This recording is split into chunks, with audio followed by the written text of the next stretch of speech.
Hi Church. I'd like to talk to you about the genealogy. There's such a fascination with family trees. Everyone wants to know about their ancestors. The popularity of Who Do You Think You Are, where celebrities delve into their past, hoping not to find too many dark secrets on their journey of discovery. The point is, of course, that tracing one's pedigree is regarded by many societies as hugely important. Anyone familiar with the Bible, on turning to Matthew's Gospel in chapter 1, would be puzzled to see a long list of unfamiliar names. But it's important to think that this is not just a waste of time. In the Jewish world of Matthew's day, this genealogy would be the equivalent of a drum roll, a fanfare of trumpets, or the town crier calling to attention. And I'll just read it for you now. Matthew chapter 1. A record of the genealogy of Jesus, the son of David, the son of Abraham.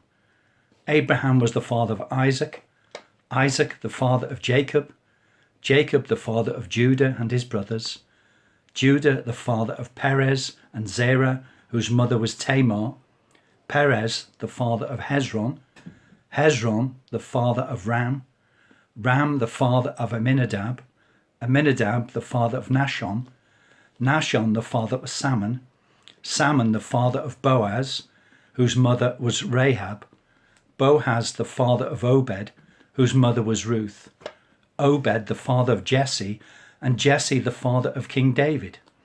David was the father of Solomon, whose mother had been Uriah's wife, Solomon the father of Rehoboam, Rehoboam the father of Abijah, Abijah the father of Asa, Asa the father of Jehoshaphat, Jehoshaphat the father of Jehoram, Jehoram the father of Uzziah, Uzziah the father of Jotham, Jotham the father of Ahaz, Ahaz the father of Hezekiah, Hezekiah the father of Manasseh, Manasseh the father of Ammon, Ammon the father of Josiah, and Josiah the father of Jeconiah, and his brothers at the time of the exile to Babylon.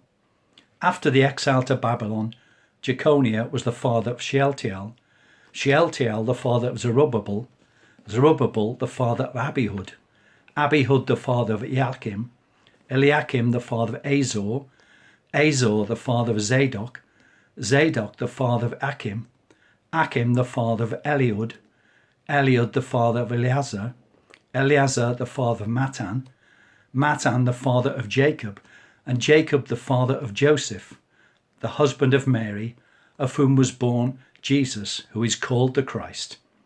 Thus there were 14 generations in all from Abraham to David, 14 from David to the exile in Babylon, and 14 from the exile to the Christ. If we reflect on those list of names, Abraham is the founding father to whom God made great promises. He would be given the land of Canaan, and the nations would be blessed through his family. David was the shepherd boy who became a great king, to whom again God made promises of future lordship over the whole world.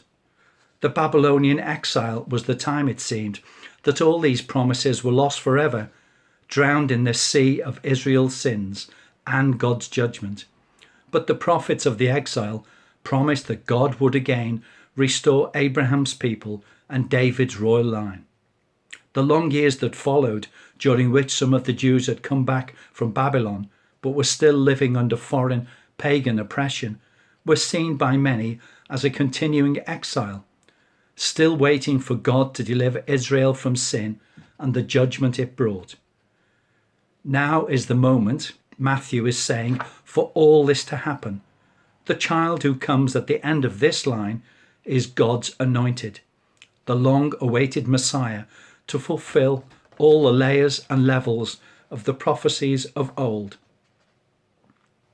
We've got to remember that Matthew, or Levi as he was called, was a Jew speaking to the Jews about the coming King of the Jews. But something very strange is happening here.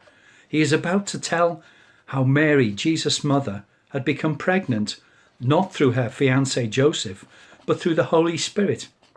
So Matthew adds to his list remind us of the strange ways God worked in the royal family itself.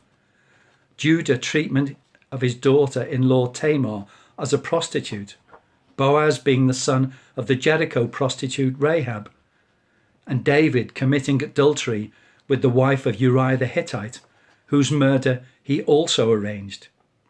And if God can work through these strange ways, he seems to be saying, watch what he's going to do now. This, Matthew is saying, is both the fulfillment of 2 millennia of God's promises and something new and different. And God still works like that today, keeping his promises, acting in character, and yet always ready with surprises for those who learn to trust him. Amen.